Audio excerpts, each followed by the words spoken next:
Body lecture second. तो पिछली video lecture first में हमने पढ़ लिया था पूरा इंट्रोडक्शन, किस तरीके से ह्यूमन बॉडी के बारे में हमें क्या क्या डिस्कस करना है और उसके अंदर एनाटॉमी फिजियोलॉजी किस तरीके से क्या होता है सब पढ़ लिया था। ओके, देन आते हैं हम लेक्चर सेकंड पे, basic life process.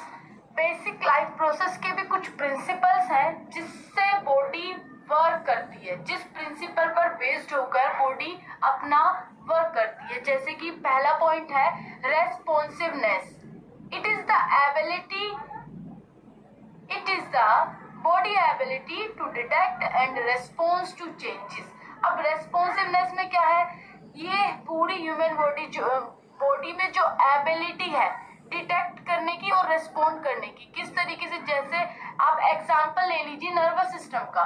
Nervous system में अगर आपको कहीं भी कुछ इंजर्ड हो जाए आप, तो अगर आपको कुछ भी चोट लग गई है, आपका ब्रेन एकदम से उस चीज को डिटेक्ट किस तरीके से कर पाता है। तो बॉडी के अंदर कुछ सेंसरी नर्व्स होती हैं जो इंफॉर्मेशन को लेकर के ब्रेन तक ले जाती हैं और फिर ब्रेन उसको डिटेक्ट करके रेस्पॉन्ड करता है। ठीक है, तो उसी तरीके से रेस्पॉन्सिवनेस में बॉडी क्या करती है, चीजों को डिटेक्ट करती है और फिर रिस्पॉन्ड करती है। ठीक है, for example A decrease in the body temperature represent a change in the internal environment. Example में बताया है डिक्रीज इन बॉडी टेम्परेचर, अगर बॉडी का टेम्परेचर कम है, represent in the change in the internal environment. तो इंटरनल एनवायरनमेंट क्या हो जाएगा, चेंज, मतलब बॉडी खुद से ही रेस्पॉन्स करके, खुद से डिटेक्ट करके बॉडी के इंटरनल एनवायरनमेंट को चेंज कर देती है। Okay, turning the head towards the sound of squealing brakes is a response to change in the external environment। वही है जैसे कि बाहर का एनवायरनमेंट, अगर सर्दी है बहुत ज्यादा, तो बॉडी खुद ब खुद अपने अंदर चेंजेस कर लेती है और इंटरनल एनवायरनमेंट को मेंटेन करती है। जैसे अंदर वो गर्मी बनाने की कोशिश करेगी। ओके, जो बाहर का एनवायरनमेंट चेंज है तो वो अंदर के एनवायरनमेंट को मेंटेन करके रखती है।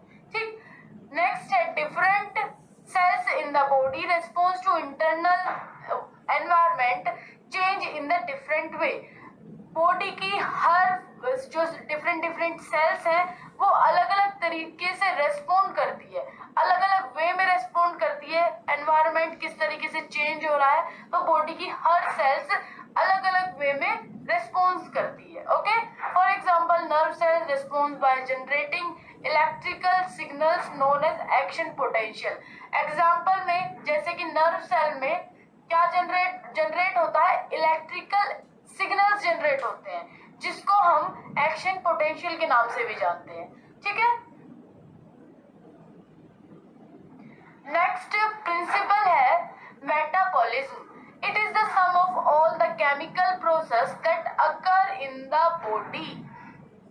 बहुत सारे केमिकल प्रोसेस का सम है, मतलब इसके अंदर हमारी बॉडी के अंदर बहुत सारे केमिकल प्रोसेस पाई जाती है, बहुत सारे केमिकल पाए जाते हैं। Catabolism is the breakdown of complex chemical substance into simpler compounds.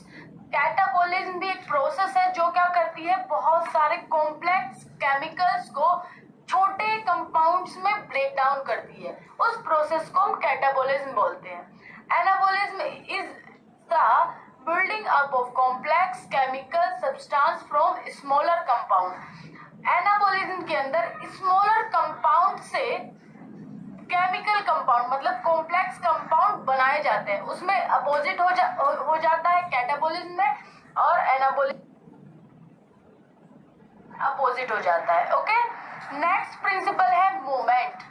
Includes motion of the whole body, individual organ, single cells and even tiny structures inside the cells. अब ये जो प्रिंसिपल मूवमेंट का है, ये क्या करता है, होल बॉडी में मोशन प्रोवाइड करवाता है। जैसे इंडिविजुअल ऑर्गन्स में मोशन हो गया, सिंगल सेल्स में, टिनी स्ट्रक्चर्स में भी मोशंस होते हैं। For example the coordinate action of leg muscles moves the whole body from one place to another when we walk और रन। जब हम वॉक करते हैं या फिर रन करते हैं तो जो हमारी लेग्स की मसल है वो मूव करती है एक प्लेस से अनदर प्लेस पर। When a body tissue is damaged or infected, certain white blood cells move from the body into the affected tissue to the help clean up and repair the area। और क्या है, when a body tissue is damaged, जब हमारी body की tissue damage हो जाती है या फिर इन्फेक्टेड हो जाती है, certain white blood cells, तो कुछ व्हाइट ब्लड सेल्स मूव करती है।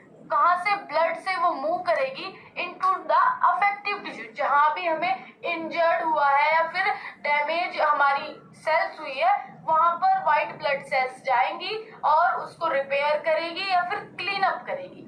व्हाइट ब्लड सेल्स क्या होती हैं? जो हमारी बॉडी की, क्या कहते हैं उसको, पावर, मतलब कि इम्यूनिटी होती है। मतलब व्हाइट ब्लड सेल्स हमारी बॉडी को इम्यूनिटी प्रोवाइड करवाती है। जहां कहीं भी इम्यूनिटी की जरूरत होती है वहां व्हाइट ब्लड सेल्स होती है। प्रिंसिपल है growth. It is an increase in the body size that result from an increase in the size of existing cells and increase in the number of cells or both। Growth के अंदर जो है उसमें number of sales increase होती है, मतलब एक cell से बहुत सारी सेल्स बनती है, मतलब इनका ग्रोथ होता है। एंड बॉडी साइज, बॉडी के साइज में भी ग्रोथ होती है। For example, in a growing bone mineral deposition accumulate between bone cells causing the bone to grow in length and width। Example में जो ग्रोइंग बोन्स होती है उनके अंदर मिनरल डिपोजिशन, मतलब उनके अंदर मिनरल्स कलेक्ट होता है, एक्यूमुलेट बिटवीन बोन सेल्स, और कहां पर जाकर के जमा हो जाता है? बोन सेल्स के बीच में जाके एक्यूमुलेट हो जाता है, causing the bone to grow. और फिर क्या होती है? बोन्स ग्रो होने लगती है हाइट में भी और चौड़ाई में भी। ठीक है, ओके। नेक्स्ट प्रिंसिपल है differentiation. It is the development of a cell from an unspecialized to a specialized state. अब इसमें क्या हो रहा है? सेल का डेवलपमेंट हो रहा है। अनस्पेशलाइज्ड कंडीशन में से वो स्पेशलाइज्ड स्टेट में पहुंच जाती है। Example, for example, red blood cells and several type of white blood cells all arise from the same unspecialized cell in red bone marrow। Example में देखिए, जैसे बहुत सारी अलग अलग टाइप की सेल्स, जैसे red blood cells, white blood cells, वो सब क्या बोन मैरो में से प्रोड्यूस होती है, अनस्पेशलाइज्ड फॉर्म में प्रोड्यूस होती है। अनस्पेशलाइज्ड सेल कहलाती है उस कंडीशन में जब वो बोन मैरो के अंदर रहती है। बट जब वो बोन मैरो से बाहर आकर के ब्लड वेसल्स में पहुंच जाती है तो वो अपनी स्पेशलाइज्ड स्टेट में आ जाती है। ठीक है, such cells divide undergo differentiation and give rise to cells known as stem cells. अब कुछ जो सेल्स होती हैं कोशिकाओं में, मतलब कि इन सेल्स के अंदर क्या होता है? डिवाइडेशन होता है। डिवाइडेशन होने के बाद ये इनका जो सेल है वो क्या हो जाता है? राइज हो जाता है, मतलब ये अपनी कंडीशन में इनका डिफरेंशिएशन हो जाता है। डिफरेंशिएशन होने के बाद ये अपने मैच्योर अनस्पेशलाइज्ड सेल से स्पेशलाइज्ड सेल में पहुंच जाती है, जिसमें क्या होता है? उसको हम बोलते हैं स्टेम सेल। मतलब कि सेल का डिवाइडेशन होने के बाद सेल डिवाइड हो जाएंगी, डिफरेंशिएशन हो जाएगा उनका, और उस कंडीशन को हम स्टेम सेल बोलते हैं या उसको हम स्टील सेल बोलते हैं। नेक्स्ट प्रिंसिपल है reproduction. It refers either to the formation of new cells for tissue growth, repair और रिप्लेसमेंट, और to production of a new individual. Reproduction के अंदर क्या होता है? एक न्यू सेल्स का, न्यू इंडिविजुअल मतलब न्यू ऑर्गेनिज्म इसमें प्रोड्यूस होता है। Okay, in humans fertilization of an ovum by a sperm cells develop into embryo. In humans के अंदर ओवम और स्पर्म के द्वारा फर्टिलाइजेशन होता है और एक सेल का डेवलपमेंट होता है, किसके रूप में? एम्ब्रॉय के रूप में। Okay, respiration. नेक्स्ट प्रिंसिपल क्या है? Respiration. It involve the exchange of oxygen and carbon dioxide between the cells and the external environment. It involve exchange. इसमें ऑक्सीजन का और कार्बन डाइऑक्साइड का एक्सचेंज होता है. मतलब कि ऑक्सीजन ह्यूमंस के द्वारा इनटेक की जाती है और कार्बन डाइऑक्साइड को आउट मतलब बॉडी से बाहर भेज दिया जाता है. Okay. It include ventilation, the diffusion of oxygen and carbon dioxide and the transportation of the gases in the blood. It include ventilation. मतलब कि इसमें डिफ्यूजन प्रोसेस भी होती है, कार्बन डाइऑक्साइड और ऑक्सीजन का ट्रांसपोर्टेशन भी होता है. किसके द्वारा? ब्लड के द्वारा. ब्लड के अंदर गैसेस का ट्रांसपोर्टेशन होता है. ओके. ब्लड के थ्रू ही गैसेस मतलब कार्बन डाइऑक्साइड पूरी बॉडी से लंग्स में आएगी और लंग्स के थ्रू ऑक्सीजन पूरी बॉडी में जाती है. किसके द्वारा? ब्लड के द्वारा जाती है. नेक्स्ट प्रिंसिपल है digestion. It involve breaking down complex ingested foods into simple molecules that can be absorbed into the blood and utilized by the body for energy source. Digestion में क्या होता है? जो फूड होता है या फिर कुछ केमिकल्स होते हैं उनका इसमें ब्रेक डाउन होता है. ब्रेक डाउन होने के बाद जब हम फूड इंटेक करते हैं तो जो मॉलिक्यूल्स काम के होते हैं, इफेक्टिव होते हैं, उनको बॉडी के द्वारा एब्जॉर्ब कर लिया जाता है और वेस्ट मटेरियल को बाहर भेज दिया जाता है. और जो एब्जॉर्ब करता है वो एनर्जी सोर्स में बॉडी के अंदर स्टोर रहता है. तो पूरी प्रोसेस डाइजेशन के अंदर आ जाती है. ये प्रोसेस पूरे बेसिक लाइफ प्रोसेस सारे के सारे इसी मतलब सभी प्रिंसिपल जो मैंने अभी तक बताए हैं पूरी बॉडी के अंदर सब अपना अपना डिफरेंट फंक्शन कर रहे हैं. जैसे डाइजेशन में फूड का ब्रेक डाउन होगा, रेस्पिरेशन में गैस का एक्सचेंज होगा. ओके. नेक्स्ट आ जाते हैं एक्सक्रिएशन. ये भी एक प्रिंसिपल है. इसमें एक्सक्रिएशन में क्या हो रहा है? It is the process that remove the waste product of digestion and metabolism from the body. ये क्या एक प्रोसेस है जो वेस्ट प्रोडक्ट को बाहर एक्सक्रीट आउट करती है and metabolism from the body. Body में मेटाबॉलिज्म में क्या होता है? बहुत सारी रिएक्शंस होती है, कॉम्प्लेक्स बनते हैं, केमिकल्स टूटते हैं. तो जो वेस्ट प्रोडक्ट होता है वो एक्सक्रीशन प्रिंसिपल के द्वारा बॉडी से एक्सक्रीट आउट कर दिया जाता है. Okay. Next one is homeostasis. It is the ability of body or a cell to maintain a condition of equilibrium within its internal environment when dealing with external changes. Homeostasis का क्या मतलब होता है? जिस तरीके से हम कभी अगर किसी गर्म क्षेत्र से किसी ठंडे क्षेत्र में जाए, मान लो वहाँ का एनवायरनमेंट बहुत ज्यादा हो गया है, ठंडा हो गया है, तो हमारी बॉडी की इंटरनल जो एनवायरनमेंट रहता है बॉडी उसको मेंटेन करने की कोशिश करती है. तो यहाँ पे कंडीशन को मेंटेन करने की एबिलिटी होमियोस्टेसिस के अंदर होती है. तो होमियोस्टेसिस प्रोसेस में क्या किया जाता है? मेंटेनेंस कंडीशन पूरी की जाती है. Homeostasis is a dynamic condition. ये एक डायनामिक कंडीशन है. The condition such as a water balance, water body temperature, sugar level and blood pH need to be maintained constant in order to set the different physiological process to occur. Homeostasis के अंदर water balance भी होता है, body temperature को भी balance किया जाता है, ब्लड शुगर लेवल को भी, पीएच को भी. ये हर एक कंडीशन को मेंटेन करके रखती है. Okay. Next is body fluids. An important aspect of homeostasis is maintaining the volume and composition of body fluid. Dilute watery solution containing dissolved chemicals that are found inside cells as well as surrounding them. जो body fluid होता है वो cell के inside मतलब कि cell के अंदर भी बॉडी फ्लूइड प्रेजेंट होता है, सेल के चारों तरफ भी.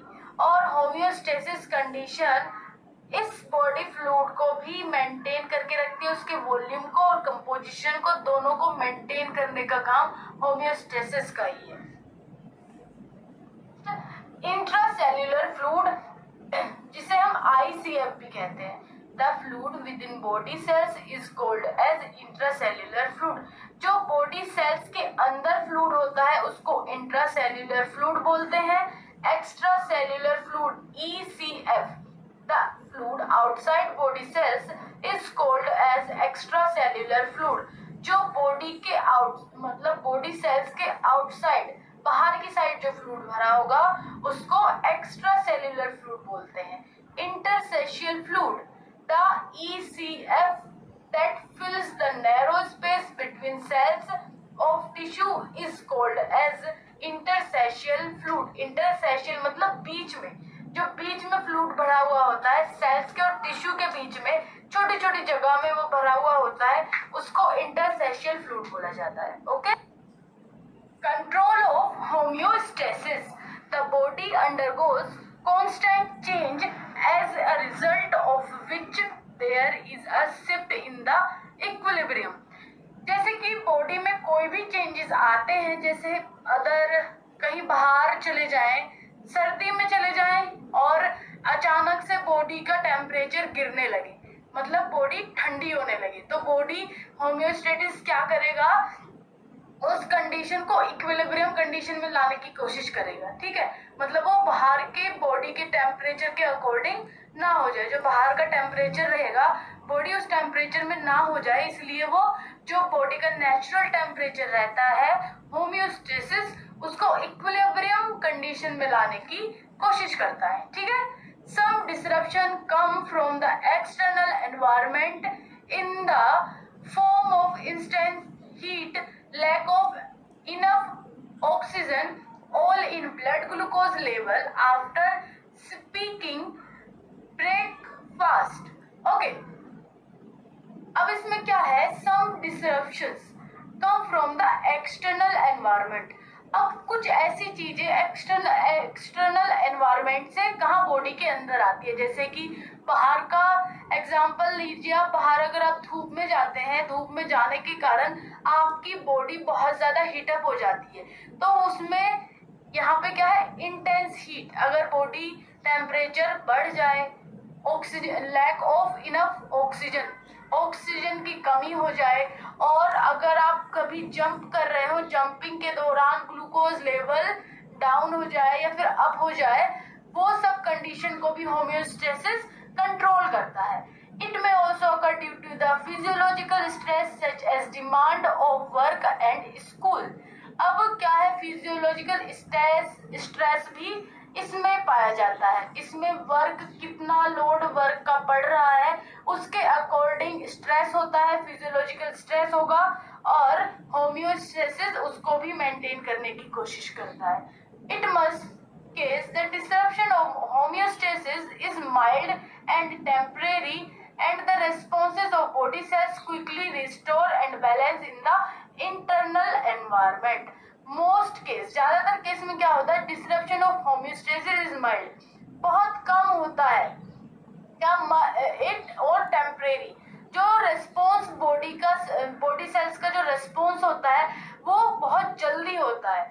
Restore the balance in the internal environment, और इंटरनल एनवायरनमेंट बहुत जल्दी बैलेंस कर लेता है। जो बाहर का एक्सटर्नल एनवायरनमेंट कुछ भी हो, जैसे अगर आप कोई भी कंडीशन में जा रहे हैं, अपोजिट कंडीशन है, बॉडी के अकॉर्डिंग नहीं है, तो वो क्या है, कुछ मिनटों में ही होम्योस्टेसिस उसको क्या कर लेता है, इक्वल कंडीशन में ले आता है। यहाँ पे आपको पता भी नहीं चलता और मिनटों में क्या हो जाती है, कंडीशन चेंज हो जाती है। ठीक है। In some case, the disruption of homeostasis may be intense and prolonged, as in case of poisoning, exposures to temperature, server infection और major surgery। अब कुछ केस में क्या होता है, डिसरप्शंस, होम्योस्टेसिस भी क्या हो जाता है, कभी कभी गड़बड़ा जाता है, और उसके कारण क्या होता है, इंटेंस एंड प्रोलॉन्ग, बहुत ज्यादा देर तक, मतलब उसमें तो आप क्विकली कंडीशन को चेंज कर पा रही थी होम्योस्टेसिस, पर इसमें क्या आती है, बहुत ज्यादा टाइम लेती है। और उस ये कि अगर वो ज्यादा टाइम लेती है तो फिर क्या होगा, पॉइजनिंग कंडीशन हो सकती है। Over exposure to temperature, temperature भी बहुत ज्यादा वो बढ़ सकता है। सर्वर इन्फेक्शन और मेजर सर्जरी भी करनी पड़ सकती है अगर क्या हो जाता है, होम्योस्टेसिस डिसरप्ट हो जाए। The nervous system regulate the homeostasis by sending electrical signals known as nerve impulse action potential to organ that counteract changes from the balance state। अब जो नर्वस सिस्टम रेगुलेट करता है, मतलब होम्योस्टेसिस रेगुलेट की जाती है। Sending electrical signals, nervous system के अंदर जो होम्योस्टेसिस होती है उसमें जो इलेक्ट्रिकल सिग्नल्स प्रेजेंट होते हैं, ये किसमें प्रेजेंट होते हैं, नर्वस सिस्टम के अंदर। तो उसको हम नर्व इम्पल्स बोलते हैं। जो सिग्नल्स भेजे जाते हैं नर्व इम्पल्स कहलाते हैं, या फिर एक्शन पोटेंशियल्स उनको बोला जाता है।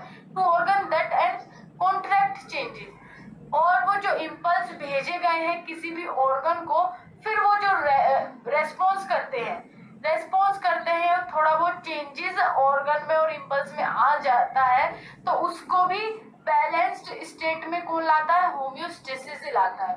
The endocrine system include many glands that secret hormones into the blood. Endocrine system में भी बहुत सारी ग्लैंड्स में दैट क्या करता है, secret hormone into blood, blood के अंदर हार्मोन्स भी सीक्रेट किए जाते हैं। और उसमें भी कुछ अगर डिस्टर्ब हो जाए कंडीशन, तो होम्योस्टेसिस उसको भी सही करता है। तो ये सारे बेसिक प्रोसेस थे, सारे प्रिंसिपल एक दूसरे से कोरिलेट है। एक दूसरे के बिना पूरा बॉडी फंक्शन ही अधूरा है, कोई एक दूसरे के बिना काम नहीं कर सकता। रेस्पिरेशन भी नहीं, डाइजेशन भी नहीं, रिनल सिस्टम भी नहीं, ग्रोथ, रेस्पॉन्सिवनेस, इनमें से ये सारे प्रिंसिपल ह्यूमन बॉडी के लिए जरूरी है। ओके, तो ये था कुछ बेसिक प्रिंसिपल्स।